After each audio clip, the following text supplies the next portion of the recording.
बिस्मिल्लाहिर्रहमानिर्रहीम। अस्सलाम वालेकुम नाज़रीन, मैं हूं कंबर ज़ैदी। प्रोग्राम देख रहे हैं आप डिबेट एट 8। नाज़रीन, पाकिस्तान ने भारत को घुटने टेकने पर मजबूर कर दिया। रात के अंधेरे में भारत ने पाकिस्तान की 3 एयर बेसिस पर हमला किया। इसके बाद पाकिस्तान ने भरपूर जवाब दिया। फजर के साथ ही पाकिस्तान ने बनियान अल मरसूस ऑपरेशन लॉन्च कर दिया, जिससे BrahMos missile depot, Udhampur airbase, Pathankot, Jalandhar, Gujarat, Rajasthan, Srinagar और चंडीगढ़ में मुख्तलिफ जगहों पर हमले किए गए।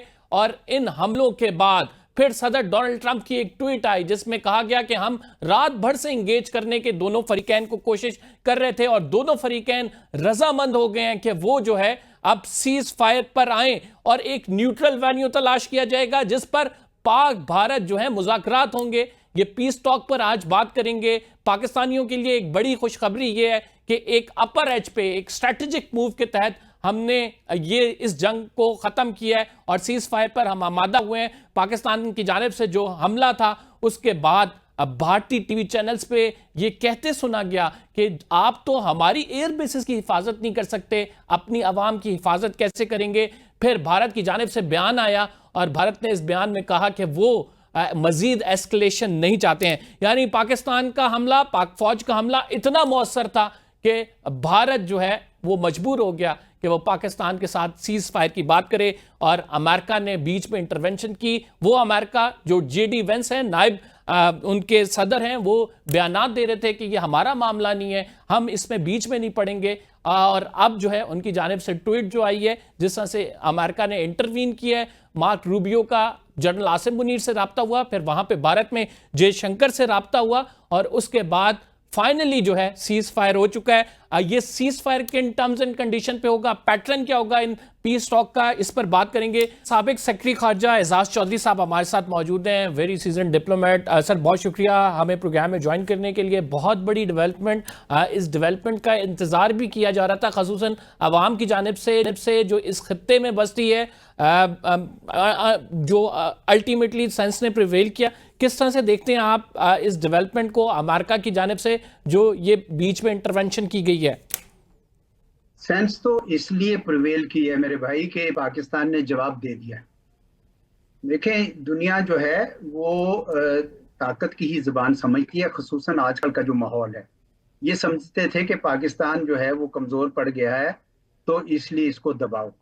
तो अब मेरे ख्याल में जब पाकिस्तान ने एक सही जवाब दिया तो फिर उनकी तरफ से भी ये ऑफर आई कि ठीक है, हम डी एस्केलेशन करते हैं। तो हमने कहा जी अगर आप अमन चाहते हैं तो हम भी अमन करते हैं। तो मैं समझता हूँ कि खुश आइंद है, ये बात तो अच्छी है, अमन तो होना चाहिए, जंग की तरफ नहीं जाना चाहिए। लेकिन ये भी साथ में याद रखिएगा कि हिंदुस्तान जो है कई बार वो जाहिरन ये अमन की बात करता है, अंदर खाते नहीं करता, कोई ना कोई मूव करता है, तो बहाना बना के कोई। इसलिए हमें अपनी तैयारी अभी जारी रखनी चाहिए। मेरे ख्याल में अभी अस्करी तैयारी हमारी जारी रहनी चाहिए। हमारे सफारती जो भी हैं अहलकार, वो सब के सब तैयार रहें। ताहम इसकी जो अमन की बातचीत है उसके लिए बिल्कुल करना चाहिए और उसमें हमारे 2-3 एजेंडा आइटम्स फौरी तौर पर जो भी पीस मेकर्स हैं, इस पर लगता है कि सरेआम अमेरिका है या सऊदी अरब हैं, तो उनको ये बताना चाहिए कि हमारी 2-3 बातें हैं जो आपको करनी होंगी। पहली बात तो ये है कि ये जो हर 3-4 साल बाद के जो ये सारा हंगामा करते हैं, इनसे रोका जाए। ये जब तक इनके पास कोई एविडेंस ना हो, किसी किस्म की इल्जाम नहीं लगाएंगे, बल्कि पाकिस्तान के अंदर जो ये दहशतगर्दी कर रहे हैं वो भी रोके। पाकिस्तान के अंदर भी बहुत सारे सबूत है, एक्स्ट्रा टेरिटोरियल किलिंग्स भी कर रहे हैं। ये सारी चीजें मेरे ख्याल है मेज पर आनी चाहिए। दूसरी बात यह है कि पानी ये नहीं रोक सकते, पानियों के ऊपर भी इनको कहना होगा कि जनाब आप उसको रिस्टोर करें।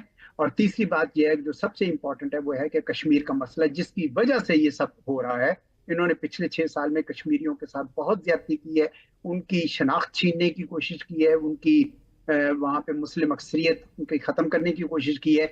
तो कश्मीर के मसले को हल करवाना चाहिए इन पीस मेकर्स को भी और हिंदुस्तान को मजबूर करना। अगर ये कश्मीर का मसला हल नहीं करते हैं तो कोई ना कोई क्राइसिस किसी न किसी वक्त जारी रहेगा। तो मैं कहूँगा कि ये इस किस्म के जो बीच में आइटम्स हैं इस पीस के साथ साथ हमें मेज पर रखने होंगे। चौधरी साहब, ये बड़ी इंपॉर्टेंट बात है, तीनों जो पॉइंट अहम आपकी जानिब से जो हाईलाइट किए गए हैं, लेकिन इस पे जो कॉन्फ्लिक्ट है वो बड़ा डीपर है। अगर कश्मीर के बात करें 8 आर्टिकल 370 को देख लें, इसके साथ जो पहलगाम जैसे वाकये फिर उड़ी बेस पे हुआ, फिर उसके बाद पुलवामा हुआ, फिर ये पहलगाम हुआ, इन तीनों वाकयों के बाद जो है भारत ने जारियत की है। और आपने ये भी कहा कि भारत हमेशा से डिसीव करता है, इसकी पॉलिसी होती है कि ऊपर से दिखाता है कि अमन है, लेकिन अंदर खाते ये पाकिस्तान के खिलाफ साजिशों में लगा रहता है। अब न्यूट्रल वेन्यू पे टॉक होंगी, वो पैटर्न क्या पाकिस्तान को सेट करना पड़ेगा जिससे वंस फॉर ऑल ये इशू सेटल हो? देखिए, कुछ लोगों का ये ख्याल है कि भारत ने पाकिस्तान को दिल से कभी कबूल ही नहीं किया और वो अपनी ये ताकत और कुव्वत जारी रखेगा कि पाकिस्तान को किसी ना किसी तरीके से जिक पहुंचाए। ठीक, ओके, अगर करना चाहते हैं तो पाकिस्तान को उसका हल आता है, वो ये है कि हम तैयारी पकड़े, हम अपने आप को मजबूत करें। अस्करी लिहाज से अल्हम्दुलिल्लाह साबित हो गया कि हम ठीक है, लेकिन मैं समझता हूँ कि हमें सियासी माहौल में और अपने इक्तसादी अंदाज से हमें और ज्यादा मजबूत होना चाहिए ताकि हम दुनिया के किसी उसके ऊपर डिपेंडेंट ना हो। ये पहली बात है। दूसरी बात यह है कि हिंदुस्तान के साथ आप बराबरी की बुनियाद पर बात करें, डिफेंसिव होके अपोलोजेटिक होके बात ना करें, क्योंकि अब तो हमने साबित कर दिया है लेवल प्लेइंग फील्ड है और हम अपनी ये तमाम बात देखे रहना तो है ना, नेबर्स तो हैं, बेशक वो हमें कबूल नहीं करते हैं, बेशक वो हमारे साथ उस तरह, लेकिन नेबर्स है। इसलिए अमन रखने के लिए हम ये सारी जो बातें मैंने दो तीन कही है ये सारी करनी पड़ेंगी, क्योंकि ये चीजें अगर नहीं करेंगी तो कोई ना कोई मसला, और हमने तो बड़ी बार क्या रखा है कि अगर कश्मीर का मसला आप हल कर देते हैं तो सारे मसाइल हल हो जाएंगे। और ये हिंदुस्तान के साथ कोई अजल से तो हमारी लड़ाई तो नहीं है, वो तो उन्होंने लड़ाई बनाई है, हमने तो नहीं बनाई हुई ना। तो इस वजह से अगर आप ये तमाम मसाइल उस जो बातचीत जो कह रहे हैं कि जी शुरू करनी है, उसके अंदर ये आने चाहिए, ये मुद्दे हमारे। आप समझते हैं कि न्यूट्रल वैन्यू पे टॉक हो, ये मसला जो है दोनों ममालिक आपस में बैठकर हल करें, जब तक कोई ऐसी मजबूत सालिसी या बीच में किसी का किरदार ऐसा नहीं होगा जो इन दोनों को गारंटर बने, तब तक ये मसला रिजॉल्व नहीं होगा? जी सही कह रहे हैं आप। और उसके साथ साथ मैं ये समझता हूँ कि बैक चैनल बड़ा जरूरी है करना, ताकि ये जो मुश्किल मामलात अगर पब्लिक के सामने नहीं कर सकते हैं तो कम अज कम पसे पुश्त करें, उसमें पाकिस्तान भी अपना नुक्ता नजर रखे और किसी जिस चीज पे इतफाक होता है वो फॉर्मल चैनल पे आए, बैक चैनल भी हो फ्रंट चैनल भी हो, ये दोनों होने चाहिए। अभी तो ऐसे शुरुआत है, पता नहीं ये क्या करना चाहते हैं। अभी तो जिस तरह मैंने कहा कि मेरे मेरे अभी तक बहुत शकूक है इस मामले में। मुझे ये लगता है कि भाई ये जब तक हिंदुस्तान अपने मुंह से इस बात की आवाज नहीं लगाता कि जनाब हम वाकई अमन चाहते हैं और पाकिस्तान के साथ बातचीत करना चाहते हैं, हम कैसे कह दें? ये मीडिएटर्स तो कह रहे हैं, लेकिन हिंदुस्तान के मुंह से भी तो आवाज आनी चाहिए। उनके तो अभी भी लोग जो हैं वो जिस तरह की बातें कर रहे हैं वो इतनी अमन वाली तो नहीं लग रही। तो आपको क्या लगता है कि अगर फॉर एग्जांपल हिंदुस्तान की जानिब से डिसीव किया जाता है तो व्हाट वुड यू एक्सपेक्ट कि क्या हो सकता है? तैयारी रखें। अब तो वो आपके ऊपर हमला नहीं करेंगे क्योंकि आपने जवाब दे दिया, अब वो हमला नहीं करेंगे। लेकिन ये जरूर है कि अगर वो बातचीत पे आते हैं तो पाकिस्तान का अब जो पोजीशन है जिससे हम बातचीत करेंगे वो मजबूत हो गई। पहले पाकिस्तान जो है ना वो थोड़े कमजोर पोजीशन में जा रहा था क्योंकि उन्होंने वार किया हुआ था, हमने जवाब नहीं दिया था, लेकिन अब हमने जो जवाब दे दिया है और उन्होंने देख लिया कि हमारे अंदर वो एहलियत है, तो मेरे ख्याल में हमारी नेगोशिएटिंग पोजीशन बहुत बेहतर होगी। तो एजाज साहब आप ये समझते हैं कि जो स्ट्रैटेजिक मूव है, चाहे वो अमेरिका की जानिब से ऑफर की गई हो सीज फायर की कि दोनों फरीक चुप हो जाएं, लेकिन पाकिस्तान ने एक अपर हैंड रखा है, जो स्ट्रैटेजिक मूव है वो बड़ी जबरदस्त है कि हमने हमला किया, उनके राफेल तैयारे सेल्फ डिफेंस में उनको गिराया भी, और उसके बाद जो लड़ाई खत्म की उसमें हमारा अपर हैंड है। आप सही कह रहे हैं आप। देखिए, हमने तो ये सिर्फ ये कहना है कि हमने अपना दिफा किया, और ये मुझे अच्छा लगा कि हमारी अस्करी क़यादत ने सिर्फ उन जगह पे टारगेट पे किया जहां से हम पे हमला हुआ था, ठीक है ना जी, और सिविलियन कैजुअलिटीज अवॉइड की एज मच एज पॉसिबल। उन्होंने तो हमारे 31 लोग मार दिए, बेचारे रात को सोए हुए थे मस्जिदों में, और मस्जिद के साथ जो मुल्हिका स्कूल होते हैं, कोई हैरान होता है बंदा। जिस तरह लश्कर तैयबा का वो कहते हैं कि जी मुरीद के में था, 2008 के बाद से वहां पे कोई सवाए मदरसे के कोई नहीं है। आप जाके देख रहे, दुनिया जाती है वहां पे। तो ये जो इस तरह के एक यानी जहनी बनाए हुए पहले से प्री कंसीव्ड नोशंस हैं, उसकी बुनियाद पर आपने हमले करके लोगों को मारा, 31 जाने ले ली। लेकिन पाकिस्तान ने अल्हम्दुलिल्लाह जो जवाब दिया है वो उन जगहों पर ही दिया है जहां से अटैक हुआ था। तो हमने आप कह सकते हैं कि अपर हैंड है हमारा इस वक्त, हम बेहतर पोजीशन में मजीद नेगोशिएशन करने के लिए। सर, आप एक वसी तजर्बा रखते हैं सिफारतकारी में। पाकिस्तान के हवाले से जो मौक़िफ़ इख्तियार किया जाता है आलमी दुनिया के टेररिज्म के हवाले से, टेररिस्ट कैंप के हवाले से, पाकिस्तान मुतअद्दिद दफ़ा कह चुका है, बारहा पूरी दुनिया को यह बावर कराने की हमने कोशिश की है कि हम तो इसका खुद विक्टिम है। अगर दुनिया ये मानने को तैयार नहीं होती है, पाकिस्तान को किन स्टेप्स की ज़रूरत है? एक डिप्लोमेटिक एग्रेशन जिसे हम कहते हैं, कि एटलीस्ट वो तस्लीम किया जाए जो कि हमारे साथ ऑलरेडी हो रहा है, हम तो इसका खुद विक्टिम है। और टेररिस्ट के कैंप की अगर आप बात करते हैं, आप आके देख लें, आप एक इंडिपेंडेंट कमीशन बना लें जो कि आके एक दफ़ा इन्वेस्टिगेट कर ले, और फिर बार बार ये पाकिस्तान पर इल्ज़ाम लगाकर इस तरह की जाहिरियत ना की जाए। साहब वो कमीशन आ चुके, फाइनेंशियल एक्शन टास्क फोर्स की ने आके देखा था, 1373 की मॉनिटरिंग टीम्स ने देखा था, सब ने क्लीन बिल ऑफ हेल्थ दे दिया हुआ है पाकिस्तान को, तभी तो ग्रे लिस्ट से भी निकाल दिया था। ये सिर्फ हिंदुस्तान ने एक रट लगाई हुई है। हाँ, जो पहला नुक्ता आपका है उसमें मैं मानता हूं कि हमें बहुत काम करना है, हमें डोजियर्स बनाने हैं, हमें सारी शहादतें जमा करनी है, हमें दुनिया को बताना है कि कैसे हिंदुस्तान अफगानिस्तान की, ईरान की सरजमीन इस्तेमाल करके पाकिस्तान के खिलाफ जो लोग हैं, इंसर्जेंट्स हैं, उनको किस तरीके से ये माली मावनत करता है। ये सारे हमें अब उधर लग जाना चाहिए, मेहनत करनी चाहिए। हमें ये सारी चीज सबूत लेकर हमारे थिंक टैंक्स, हमारा जो नैरेटिव है वो सारा दुनिया तक पहुंचना चाहिए। हमारा एक बहुत जबरदस्त इंग्लिश का चैनल होना चाहिए हमारे पास, पीटीवी वर्ल्ड है लेकिन बहुत जबरदस्त होना चाहिए, जो एंगेज करे, दुनिया को बताए कि जनाब ये देखे ये असल में हकीकत क्या है। ये अब हमें उस तरफ काम करना चाहिए, अपने बयानिए को बहुत ज्यादा मजबूत करना चाहिए, फिर दुनिया देखें कि इनका बयानिया जब नीचे जाएगा और हमारा बयानिया इंशाल्लाह फिर ऊपर आएगा। Sir, what do you think, why our approach is always reactive? Proactive approach के साथ हम आगे नहीं बढ़ते हैं? जैसा कि कलभूषण यादव की बात है, भारत में जाफर एक्सप्रेस का सानिया हो, हम कहते हैं कि हमारे पास सबूत मौजूद है, लेकिन फिर हम रिएक्टिव होते हैं। उसको प्रोएक्टिवली पहलगाम पे वाकया हुआ, सीधा उन्होंने हमारे पे अटैक कर दिया। तो आप समझते हैं कि चलें, आप काइनेटिक मूवमेंट ना करें, लेकिन डिप्लोमेटिकली आपको इस तरह की अप्रोच रखनी चाहिए कि अगला इस बात पे मजबूर हो कि वो आपको वजाहतें दे। नहीं, सही कह रहे हैं आप। मैं नहीं समझता कि हमेशा रिएक्टिव होती है। यस, कहीं कभी अक्सर रिएक्टिव हो जाती है ना चाहिए, जिस तरह मैंने अर्ज की कि हमें बड़ी मेहनत करने की जरूरत है। लेकिन ये पाकिस्तान की सालमियत का मामला है, इस पे आप कोई समझौता नहीं कर सकते। तो मैं तो यही मशवरा दूंगा कि अब हम मेहनत करें, हमारे थिंक टैंक्स बैठ के रिसर्च करें, वो तमाम मामलात निकालें जहाँ पे अभी फॉर एग्जाम्पल मैं एक मिसाल देता हूँ कि जब से छत्ती सिंहपुरा से हमें पता चला कि हिंदुस्तान की अपनी आर्मी के लोग थे, समझौता में हमें पता चला कि हिंदू एक्सट्रीमिस्ट ने कराया था उस समझौता ट्रेन के ऊपर जो हम मामला है। और फिर हमें इवन पठानकोट में पता चला कि उनके अपने एनआईए के डीजी ने 6 महीने बाद कहा कि ये पाकिस्तान का कोई इसमें लेना देना नहीं था।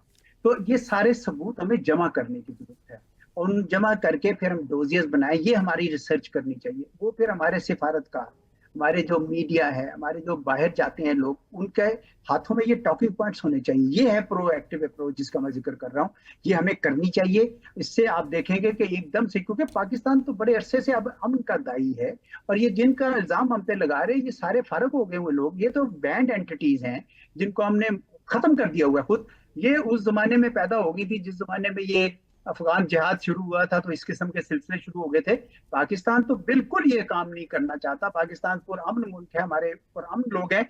हम पे अगर जो जुल्म कर रहा है तो हम उसका उस तरीके से पहले जवाब शायद नहीं दे सके, लेकिन अब हमें जवाब देना चाहिए। लेकिन डिप्लोमेटिक गलतियों की अगर बात की जाए तो हमारे वजीर दिफा अगर कहते हैं कि 30 साल से तो हम आपके कहने पे टेररिज्म करते आ रहे हैं, या 30 साल से हम जो कुछ करते आ रहे हैं वो आपकी पॉलिसी थी, ऐसे बयानात भी जब इंटरनेशनल मीडिया पे जाते हैं तो वो हजीमत का बायस बनते हैं। आप समझते हैं कि हमें बड़ा केयरफुल होना होगा इस सब्जेक्ट में, और सब्जेक्ट स्पेशलिस्ट जो है वो ही इस पे बात करे? मेरा ख्याल है कि उस वक्त उनका जो कॉन्टेक्स्ट था वो हिंदुस्तान नहीं था, वो अफगानिस्तान में जो सोवियत यूनियन के खिलाफ जिहाद था उसकी बात कर रहे थे। बहरहाल मैं ये समझता हूँ कि पाकिस्तान में हर वजीर को नहीं जरूरत बात करने की। कोई एक दफ जो आपका स्पोक्स पर्सन होता है, इन दिस केस वजीर खारजा हो, वो वजीर खारजा बात करे, या वजारत खारजा का जो स्पोक्समैन है या ISPR, हमें अगर बहुत ज्यादा सारे बात करना शुरू करें तो फिर उसमें कुछ गलती का एहतमाल जरूर हो जाता है। तो मेरी भी यही राय होगी जिस तरह आपकी राय है कि हम इस मामले में थोड़ा सा गौर करें कि हम हर बंदे को हर बात पे बोलने की जरूरत नहीं है। ये एक थोड़ा सा इस मामले में डिसिप्लिन चाहिए। Sir, what do you think what would be the fate of Indus water treaty? अगर ये टॉक्स होती हैं, इंडिया यूनिलैटरली निकल गया इससे, अब क्या होगा आगे?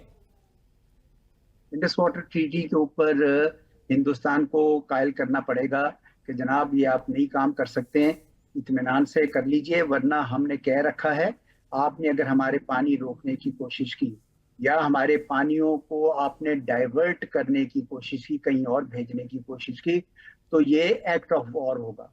तो फिर अगर आप ये करेंगे तो हमारी तरफ से दोबारा ऐलान जंग होगा।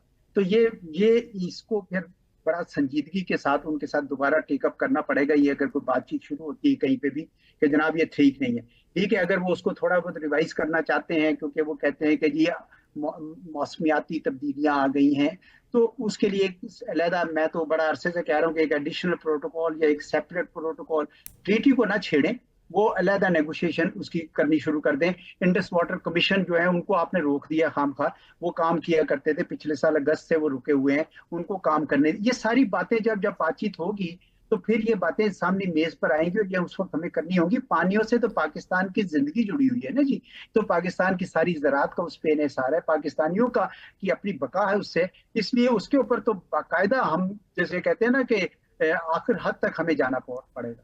तो यानी इंडिया की जानिब से ये जो मौक़िफ़ अपनाया जा रहा था कि अभी फौरी तौर पर नहीं, लेकिन हम उस पर डैम्स बना देंगे या फिर हम उस पर जो है उसका रास्ता रोकने की कोशिश करेंगे। इस पे आपको याद होगा कि 2013 में भी हम एक डिसीजन लेके आए थे, 2016 में फिर इंडिया ने किशन गंगा खैर शायद डैम बना दिया और उसके बाद फिर 2023 में उन्होंने हमसे टॉक्स करना चाहिए, हमने नहीं की। आप समझते हैं कि भारत कोई भी ऐसा कदम उठा सकता है कि जैसे वहां पे डैम की तामीर शुरू कर दे या पानी की जखीरा अंदोजी के लिए कुछ शुरू कर दे, तो इस पे बड़ा वाज़े पाकिस्तान को मौक़िफ़ लेना होगा? जी जी बिल्कुल वो करेंगे। अगर चाहे पानी, मैंने कहा ना कि रोकना आसान नहीं, इन्होंने सलाल डैम बनाया, 10 साल में वो नाकारा हो गया क्योंकि वो जो सिल्ट आती है पहाड़ों से वो बहुत तेजी से आती है। लेकिन उस पर भी देखे भी इन्होंने, मैंने एक खबर पढ़ी थी, खुदा जाने सही है कि नहीं, कि इन्होंने डीसिल्टिंग की है, यानी वो जो सिल्ट जमा हो जाता है ना, मिट्टी जमा हो जाती है पहाड़ों से आई हुई, तो स्टोरेज कम हो जाती है पानी का जो रिजर्वायर है, तो उसके गेट नीचे से खोल के तो ये फ्लश कर देते हैं उस सेडिमेंट, वो सारा का सारा फिर पाकिस्तान में आ जाएगा, जिसका मतलब कि हमारी मंगला और तरबेला में हमारा जो स्टोरेज कैपेसिटी है वो कम हो जाएगी, बिजली कम पैदा होगी, हमारा ज़राअत के लिए पानी। तो ये इस किस्म की ये हरकत ये इसलिए कर रहे हैं कि क्योंकि इस वक्त वो ट्रीटी अपनी तरफ से सस्पेंड किया। फिर इन्होंने भी, मैंने सुना कि 3 जो डैम बनाए हुए थे उनको भरना था चनाब में, इन्होंने एकदम से पानी खींचा डेढ़ दिन के लिए पाकिस्तान पंजाब चनाब में पानी बहुत कम था। अब ये तमाम वो चीजें जो हमें अब बातचीत में टेकअप करनी पड़ेंगी बड़े संजीदा अंदाज में, क्योंकि ये इस तरह का हम बर्दाश्त नहीं करेंगे। ये पानी का मामला जो है ना, ये बहुत ही हसास मामला। चौधरी साहब, आखिरी क्वेश्चन, कितना ट्रस्ट कर सकते हैं हम इस सीज फायर पे? डोनाल्ड ट्रंप को भी पूरी दुनिया जानती है, उनके जो किरदार है इससे भी पूरी दुनिया वाकिफ है। अमेरिका जो सालिसी का अक्सर रोल प्ले करता है वो भी, उसकी भी हमारे सामने तारीख एक मौजूद है। कितना ट्रस्ट करें हम इस सीज फायर पे? सिर्फ इस हद तक करें कि अपनी तैयारी खत्म ना करें, अपनी तैयारी रखें, और इस बातचीत में जो भी चीज आनी है वो अपने मुद्दा, जितने अपने एजेंडा आइटम्स है वो तैयार रखें। सिर्फ इस हद तक करें। अगर आप इसमें शादियाने बजाने लग गए तो वो शायद आपके लिए सही नहीं होगा। पहले ये मामले को आगे देख लेते हैं, आगे जाता क्या है। अभी तो एक ट्वीट ही आया है ना, तो थोड़ा सा मेरे ख्याल में रोटी को जरा ठंडा करके। बहुत शुक्रिया एजाज चौधरी साहब, नाज़रीन हमारे साथ मौजूद थे। हमें एक ब्रेक लेना है, we will be right back after this short break. बहुत बड़ी ब्रेकिंग है, सीज फायर हो गया है, लेकिन इस सीज फायर के रिपरकशंस क्या होंगे इस पर बात करेंगे। खसूसन पाकिस्तान ने जो तकरीबन 12 से 15 मकामात ऐसे हैं जो कि बड़े इंपॉर्टेंट तस्वुर होते थे, PAF जेट्स ने उन पर कैसे गोलाबारी की है, ये डिस्कस करते हैं एक छोटे से ब्रेक के बाद। वेलकम बैक नाज़रीन, हमें ज्वाइन किया है साजिद हबीब साहब ने, एयर वाइस मार्शल। बहुत शुक्रिया सर हमें प्रोग्राम में ज्वाइन करने के लिए। Udhampur, Jalandhar, Pathankot, Rajasthan, Gujarat, Srinagar, Chandigarh, it was a fabulous show yesterday, जिसकी वजह से भारत घुटने टेकने पर मजबूर हो गया, क्या कहेंगे? बिल्कुल जी अल्हम्दुलिल्लाह और पूरी कौम को मुबारक हो कि कल शाम तक जो भारत और उसके जो हवारी थे अ, वो किसी तौर पे मान नहीं रहे थे। उनका ख्याल था कि हम बातें कर रहे हैं, हम कोई अपना जो है ऑफेंसिव लॉन्च नहीं करेंगे। फिर जब आज लॉन्च किया तो वही उनके जिन्होंने अब ट्वीट किया है कि जंग बंदी हो गई है, कल शाम तक वो कह रहे थे कि हम we are not going to interfere, आप ये मत सोचिए कि हम आपकी सुलह कराएंगे। और आज सुबह से वो कॉल्स कर रहे हैं और फिर ट्वीट कर दिया ट्रंप साहब ने कि सीज फायर 4:30 से हो गई है। तो इसके लिए ये सारे नाम जो आपने गिनवाए हैं, पहले दिन से इनके 5 जहाज गिराने से लेके फिर हमारी लैंड फोर्सेस ने जो ऑक्युपाइड कश्मीर एलओसी के ऊपर इनको बीटिंग की, जहां पे आपको सफेद लहराते हुए झंडे नजर आए, और इनका फ्लीट कैरियर के साथ गया, तो हमारी नेवी ने सी में भी पोस्टरिंग की। तो ये सब, और बाकी फ्रंट्स के ऊपर भी, जैसे आप लोगों ने मीडिया के ऊपर, हमारे यंगस्टर ने सोशल मीडिया के ऊपर, हैकर ने सैटेलाइट तक को ग्रैब करके, ये सब ने यूनाइटेड होकर ये कामयाबी हासिल की है। और मैं कहता हूँ मुबारक सारी कौम को। सर, हम वाजे तौर पे एक बेहतर पोजीशन पे है अपर हमारा इस सारे मामले में। व्हाट डू यू थिंक, अब हम निगोशिएशन के लिए बैठेंगे? लाइन ऑफ कंट्रोल का ऐसा मसला है जो वक्तन फवक्तन फायरिंग होती रहती हैं, वॉयलेशन इसकी होती रहती है, इसको किस तरह से हमें निगोशिएट करने की जरूरत है? या टू बी ऑनेस्ट, मैं बिल्कुल बनिए को ट्रस्ट नहीं करूंगा, और हमें अपने जो है उनको पूरा रखना चाहिए। हमें कभी भी इनको ट्रस्ट नहीं करना चाहिए जब तक वो चंद वर्षों के अंदर कोई पॉजिटिव स्टेप लेके हमारा ट्रस्ट गेन नहीं करते। We should never trust them. मैंने तो पहले ही कहा था कि ये, मैं हैरान हूं कि ये 6 साल तक इन्होंने अपनी 2019 वाली बेइज्जती के बाद इतना इंतजार कैसे किया। इनका काम ही मक्कारी या फॉल्स फ्लैग करना। उसके बाद इनका ख्याल था कि हम एक क्विक स्ट्राइक्स करेंगे, सर्जिकल स्ट्राइक्स एयर से करेंगे, मिसाइल से करेंगे। लेकिन I think we as a nation have stood up to their aggression, और जब हमने जवाब दिया है तो अल्हम्दुलिल्लाह विद इन आवर्स, आपने देखा सुबह ही उनकी जो 2 खवातीन है, एक मिस कुरैशी है, एक दूसरी है, उनकी प्रेस कॉन्फ्रेंस में उन्होंने बात करनी शुरू कर दी थी कि हम नहीं बढ़ाना चाहते तनाव को। So I think we, as a nation, and especially our Air Force and Land Forces in LOC, and of course, वो पोस्चरिंग में मैटर करती है। Let's not forget Pakistan navy, और हम सब ने मिलके उनको मजबूर किया है कि वो सीज फायर की तरफ आए। सर, क्या कहते हैं, पाकिस्तान एयरफोर्स की खसूसन कारकर्दगी की बात की जाए, it's totally fabulous when you talk about the defence system. Rafale जिसको मार गया कॉम्बैट ऑपरेशन में, कभी मारा नहीं गया उसे, ये फ्रेंच ऑफिशियल्स कहते हैं। इसके बाद फिर हमने जो अटैक किए हैं, खसूसन उधमपुर बेस पर, आदमपुर पर, पठानकोट पर हमारे तैयारे गए हैं, तो जो परफॉर्मेंस है पीएफ की, उसकी एवेल्युएशन में मेरा ख्याल से इट्स ब्रिलियंट।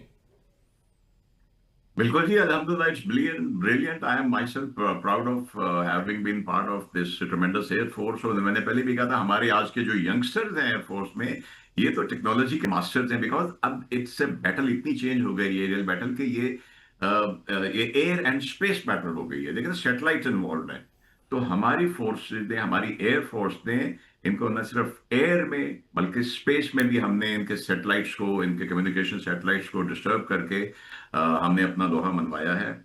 और इसकी बुनियादी चीज थी कि इंडियंस कुड नेवर एक्सपेक्ट। मैं फिर वो हर जगह कहता हूं कि वो याद है आपको 2019 में मोदी ने हजीमत के बाद कहा था कि अगर राफेल होता तो और हम करते, ये करते। तो राफेल तो पहले दिन गिर गया आपका, और उसमें राफेल का कोई कसूर नहीं है। मैं ये भी नहीं कहता कि उनकी एयरफोर्स कोई खास प्रोफेशनल नहीं है, लेकिन बात ये है, You are absolutely right. It's not the gun, the man behind the gun actually matters. Yes, बिल्कुल बिल्कुल। जो बंदे बैठे हुए उनको, मैंने कहा कि फिर ये इंडिविजुअल वो जो हम यूज करते हैं ना कि 1 घंटे की डॉग फाइट हुई, तो ये डॉग फाइट तो अब एक टर्मिनोलॉजी बन गई है कि 2 एयरफोर्सेस के उनके जहाजों का टाकरा। लेकिन ये डॉग फाइट की नोयत बदल गई है। इसमें एयरवैक्स हैं, जैमर्स हैं, एयरबोर्न रेडार्स हैं, कंट्रोलर्स हैं, ये पूरी पैकेज होती है। तो उस पैकेज में से ये सारी पैकेज मिलके पायलट को वो एक छोटी सी फ्रैक्शन ऑफ अ सेकंड की विंडो उसके लिए खोलती है जिसमें वो फायर कर सकता है। तो ये लड़के हमारे बड़े स्मार्ट हैं, और इसमें हमारे जो कमांडर्स हैं उन्होंने भी पिछले 10 वर्षों में 12 वर्षों में खास तौर पे जो टेक्नोलॉजिकली एडवांसमेंट की और रिसेंटली की है, दिस इज अमेजिंग। तो hats off to the air force. J10C के रडार सिस्टम की बात हो रही है। इवन जो इंस्टीट्यूट ऑफ स्ट्रेटेजिक स्टडीज है उसमें ये आर्टिकल आया कि जो रडार सिस्टम है बड़ा मौसर है चाइना की जानिब से, जो J10C है, और उसी से जो आप ये कह सकते हैं तैयारे का तयन हुआ, और फिर PL-15 मिसाइल जो उसके साथ लगा है। तो इट्स, डू यू थिंक कि it's marvellous combination? Absolutely absolutely, J10 और PL-15 की जो कॉम्बिनेशन ये इतनी ही डेडली है जितनी चाइना और पाकिस्तान की है। ठीक है, ये इतनी ही डेडली कॉम्बिनेशन है।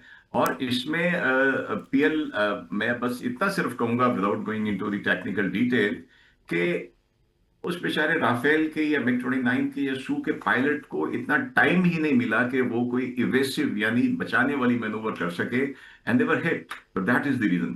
लेकिन एक चीज मैं और कहना चाहूंगा, ये इतना सिंपल हम सिर्फ देखते हैं कि इतने जहाज गिराए और हो गए।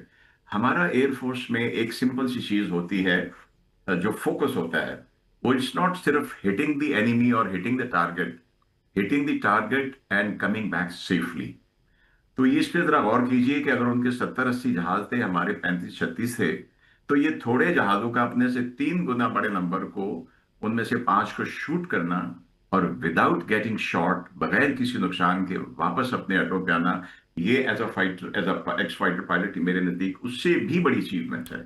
ये आप बिल्कुल दुरुस्त बात कर रहे हैं कि वापस सही सलामत आ जाना, त्यारे का नुकसान ना हो। जाहिर बात है पायलट का उसमें जो असासा है उस पाकिस्तान एयरफोर्स का, उसका नुकसान ना हो, डिस्पाइट ऑफ द फैक्ट कि आप वो कंसेंट फॉर्म साइन करके जाते हैं कि पाकिस्तान के झंडे लपेट के आपके घर भेज दिया जाएगा। एक बड़ी इमोशनल मूवमेंट भी होती है आपके लिए। तो ये कितना मुश्किल होता है, चूंकि हमें पता है कि एयर डिफेंस सिस्टम S-400 है उनके पास, जो रशिया की जानिब से बड़ी लेटेस्ट टेक्नोलॉजी है, उसको डिस्ट्रॉय भी किया है। तो इसको किस तरह से सर एक्सप्लेन करेंगे?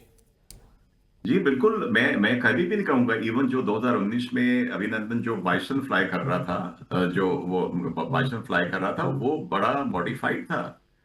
That was very very modified to 4th generation modified जहाज था। तो इसमें ये सारा कुछ करना, मतलब उसमें जाने से पहले मुझे एक बात कहूंगा, जब मैं इनके 2 फिल्मों के डायलॉग याद आ रहे हैं जो इन्हीं के ऊपर पूरे हुए। एक तो घुस के मारने वाली बात हुई, तो हमने अमल किया और घुस के मारा आज सुबह, ठीक है ना।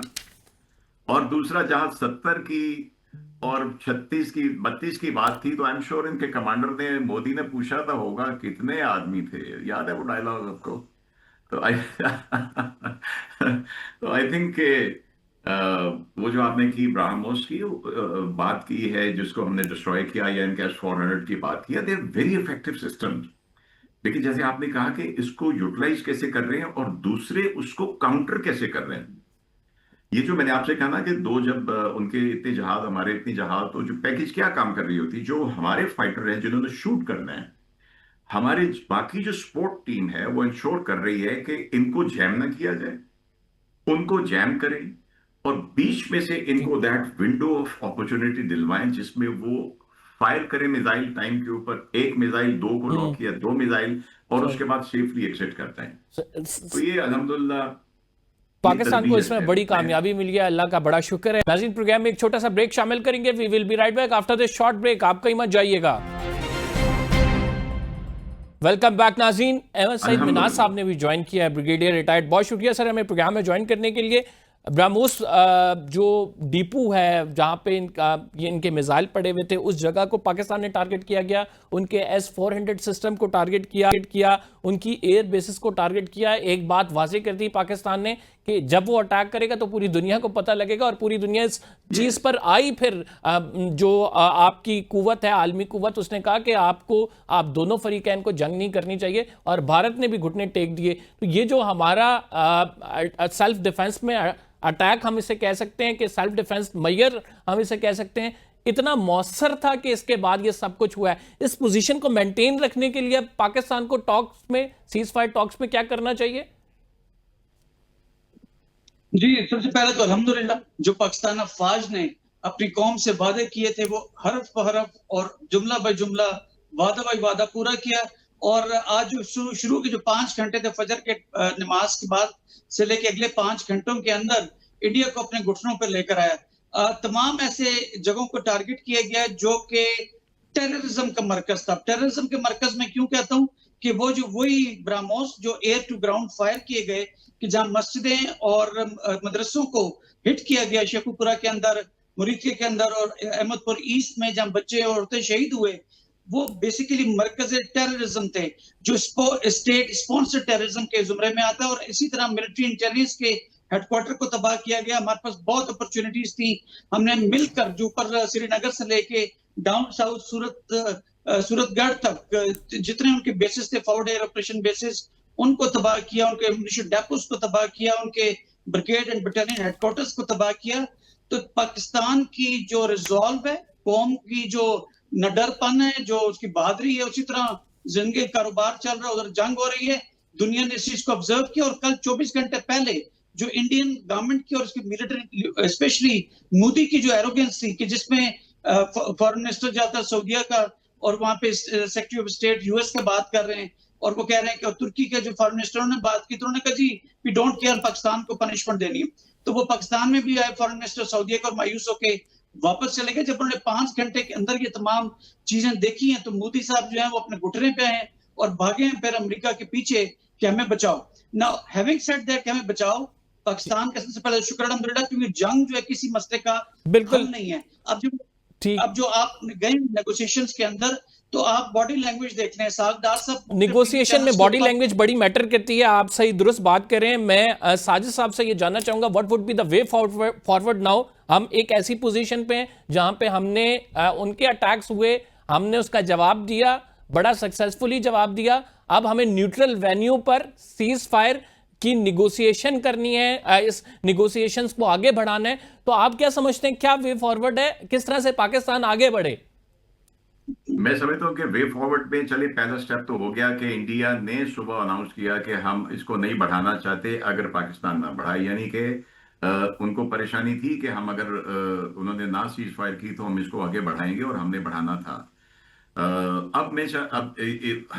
हमें ट्रस्ट नहीं करना चाहिए। अगर मीडिएशन कर रहे हैं, अगर ट्रंप साहब ने कहा है तो देन कुछ पॉजिटिव जेस्चर नजर आने चाहिए। फॉर एग्जांपल आप नेवल फ्लीट को पुल बैक करें, अपनी फोर्सेस को वापस लेके जाएं और आप अनाउंस करें। वो एक सिंपल चीज है जिसपे जो देखे ना, इंडस बेसिन ट्रीटी को ना 65 में, ना 71 में, ना कारगिल में कभी सस्पेंड नहीं किया गया। तो I think they need to show their positive mind by taking some action like this, जिसमें इंडस बेसिन ट्रीटी के ऊपर ये विदिन 24 आवर्स कहें कि okay we are going back on that. उसको नेगोशिएशन में हम जरूर इस्तेमाल करें, उसमें छोड़े ना सिर्फ उसको जी हम सस्पेंशन खत्म कर दी है, इट रिमेन्स एक्टिव, क्योंकि उसके ऊपर जो हमारे तहफ्फुज़ात हैं यही मौका है उसके ऊपर बात करने का और जो बाकी मामला हैं उसके ऊपर भी बात करने का। तो एश्योरेंस हमें फौरी तौर पे चाहिए ताकि हमें यकीन आए कि ये सिंसियर हैं। कुछ हद तक, पूरी हद तक कभी नहीं हमें मानना चाहिए। डू यू थिंक कि हमने जिन टर्म्स एंड कंडीशन पे अभी ये सीज फायर पे गए हैं, मतलब यानी दोनों की सालिसी अमेरिका ने की है, पाकिस्तान को आगे सिंध तास मुआहदे पर अपना मौक़िफ़ बनाने के लिए कोई ज़्यादा जद्दोजहद नहीं करनी पड़ेगी? एक तो इंटरनेशनल कन्वेंशंस मौजूद हैं, फिर यूनिलैटरली वो निकला है, वर्ल्ड बैंक इसका जामिन भी है। लेकिन अगेन द थिंग इज, जो आप बार बार रिपीट करें, एजाज चौधरी साहब अभी हमारे साथ मौजूद थे, साबिक सेक्रेटरी खारजा, उन्होंने भी कहा कि हम इस सीज फायर पर ट्रस्ट नहीं कर सकते। तो इस हवाले से आपका क्या नुक्ता नजर है? बिल्कुल, मैं फुली एग्री करता हूँ। मैं तो कहता हूँ हमें बिल्कुल ट्रस्ट नहीं करना चाहिए। हमारी फोर्सेस उनकी फोर्सेस के बाद अपने पुराने लेवल पे या पीस टाइम लेवल पे आनी चाहिए। उनका बेड़ा मूव करे तो उसके बाद positively when it is close to their harbour हमारी नेवी को वापस आना चाहिए। इसी तरह हमारे जो देखें ना, जब होती है तो इन्होंने जिस शाम पहलगाम का इंसिडेंट का इल्जाम लगाया, our air force was at 100% alert. तो वो उनको विजिबल है, दे नो इट। आपको और कुछ नहीं, गूगल से आप मूवमेंट से नजर आ जाते हैं। तो हमारी मूवमेंट उनके बाद होनी चाहिए। आई फुली एग्री जो एम्बेसडर एजाज ने कहा, we should not trust them. और आई डोंट नो, अभी लेट्स सी के शाम को अगर इनकी कोई प्रेस कॉन्फ्रेंस हमारी गवर्नमेंट की होती है वो क्या कहते हैं।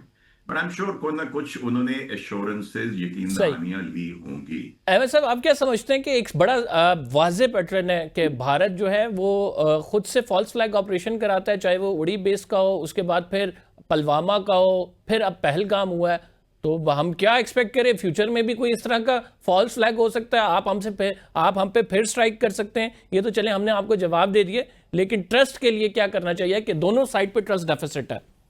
देखिए, हम पोजिशन स्ट्रेंथ से गए हैं इस सीज फायर के अंदर। इसमें 4-5 चीजें हमें लाजमी जो है वो नेगोशिएटिंग टेबल के ऊपर होनी चाहिए। इस वक्त हमारी डिप्लोमेटिक कोर जो कि एलिमेंट ऑफ नेशनल पावर के हिसाब से अपना भरपूर से किरदार अदा किया कि जिसमें इंडिया को आइसोलेशन फेस करनी पड़ी और पाकिस्तान जो है आप देखेंगे पूरी दुनिया की सपोर्ट हासिल थी, क्योंकि आप लोग सहाफी जो थे वो बहुत अच्छी कवरेज कर रहे थे on the other side of the border, जिस तरह से हो रहा था हम सबको मालूम है। तो लिहाजा इस वक्त ट्रस्ट का एलिमेंट अभी भी मैं समझता हूँ कि मेरे हिसाब से तो डेफिसिट है। तो लिहाजा अगर पाकिस्तान सीज फायर के अंदर गया भी है तो तमाम हरकत और सकनात और उनकी रिकूपमेंट या उनकी रीएडजस्टमेंट और डिफेंसेस या उनकी जो भी प्रिपरेशन के हिसाब से उस पर कड़ी नजर रखने की जरूरत है, क्योंकि इंडिया किसी वक्त भी अगेन ब्लफ खेल सकता है, क्योंकि पिछले 76 सालों में हमारी जो है ट्रस्ट बिल्ड नहीं हुआ। अच्छा, अब होना क्या चाहिए मेरे हिसाब से? एक तो आप बिल्कुल क्लियर कट लिखें अपनी नेगोशिएटिंग जो भी डॉक्यूमेंट आपका बनता है उसकी अमेरिकन सॉलिसी के साथ, या फॉर दैट मैटर उसमें यूनाइटेड नेशंस को भी शामिल होना चाहिए कि IWT के ऊपर फ्यूचर में कोई बात नहीं होगी, ये एज सच रहेगा क्यों पाकिस्तान की लाइफ लाइन है। वन, सेकेंडली, अगर मुस्तकबिल में अगर कोई टेररिस्ट एक्टिविटी होती है पाकिस्तान में या इंडिया में, तो आप ज्वाइंट वर्किंग ग्रुप बनाएं ताकि दोनों साइड जो है वो एक दूसरे को दिखाएं कि ये आपके ये सबूत हैं, ताकि हम मिल के इस खत्ते को जो है वो दहशतगर्दी से पाक कर सकें। इंडिया के फेवर में भी यही है और हमारी फेवर में भी यही चीज है ना। उसमें अगर देखें तो उस लिहाज से अगर आप देखें तो एक ये सेकंड पॉइंट है कि थर्ड, उनकी मूवमेंट ऑफ द ट्रुप्स जो पीछे चले जाएं और फ्यूचर के अंदर कोई भी ऐसी हरकत नहीं होगी कि जिसमें पाकिस्तान के अंदर वो टेररिज्म करें, BLA BRA या उनको जो है वो सपोर्ट करें। Last but not the least, आपकी जो स्ट्रेटेजिक कम्युनिटी है उसको जो है बैठ के बात करनी चाहिए। जो कंपोजिट डायलॉग है उसको दोबारा शुरू करें ताकि कॉन्फिडेंस बिल्डिंग मैयर हो सके। तो लिहाजा और इसके ऊपर भी सबसे इंपॉर्टेंट चीज है जो आपकी न्यूक्लियर ओवरहैंग के नीचे या न्यूक्लियर डिटरेंस के नीचे जो बैलेंस ऑफ टेरर है उसको जो डिस्टर्ब करने की कोशिश की और इंडिया ने एक न्यू नॉर्मल क्रिएट करने की कोशिश की। जो इसराइली प्लेबुक का पेज यहाँ पे टेम्पलेट रखने की कोशिश की है कि आप न्यूक्लियर ओवरहैंग में यहाँ पे हमारी फिजाई जो बाउंड्रीज है उसको क्रॉस करें थ्रू मे बी ड्रोन्स और मे बी मिसाइल्स अपने इलाके से फायर करें।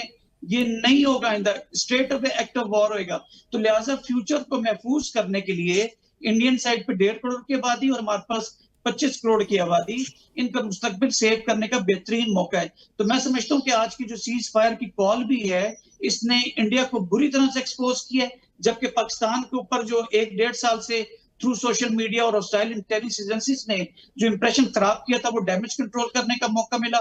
हमारी तमाम पॉलिटिकल पार्टीज एक झंडे तले जम हुई, हमारी कौम की रेजिलियंस नजर आई, हमारे जो आर्म फोर्सेस हैं उनके नेट सेंट्रिक वॉरफेयर यानी नेवी एयरफोर्स आर्मी का इकट्ठा लड़ना, वो उसकी ट्रेनिंग का एक्सपोजर हुआ, चाइनीज इक्विपमेंट की ऑथेंटिसिटी हुई।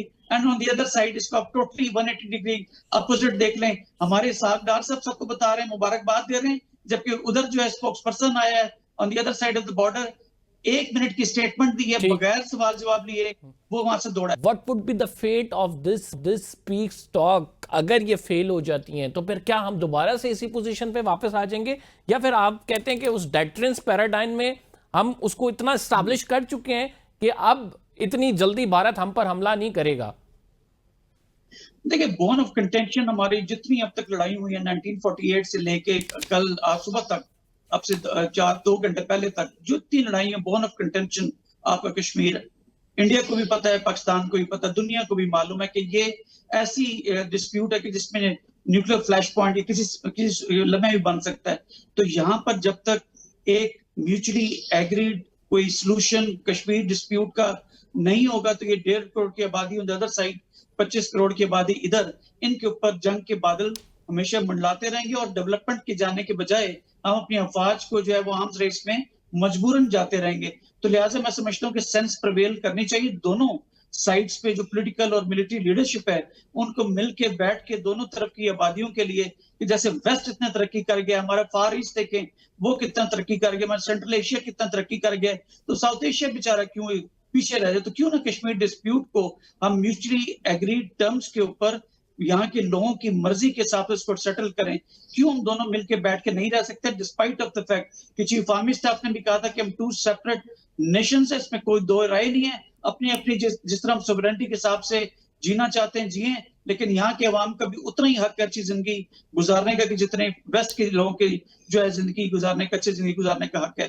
तो एक विंडो अपॉर्चुनिटी खुली है दोनों तरफ, अगर रेशनैलिटी और रिस्पॉन्सिबिलिटी के साथ इस चीज को एड्रेस किया गया तो मैं समझता हूँ कि साउथ एशिया को, जो हमेशा बेचारा 76 सालों से जंगों में पड़ा रहा है और हमारी जो डेवलपमेंट नहीं हुई है स्पेशली इंडिया के अंदर, वो शायद दोबारा उसमें हो सके और यहाँ पर भी हमारी जीडीपी हो, यहाँ पर भी लोग टूरिज्म के लिए आए, यहाँ भी लोग प्यार मोहब्बत के साथ रहें।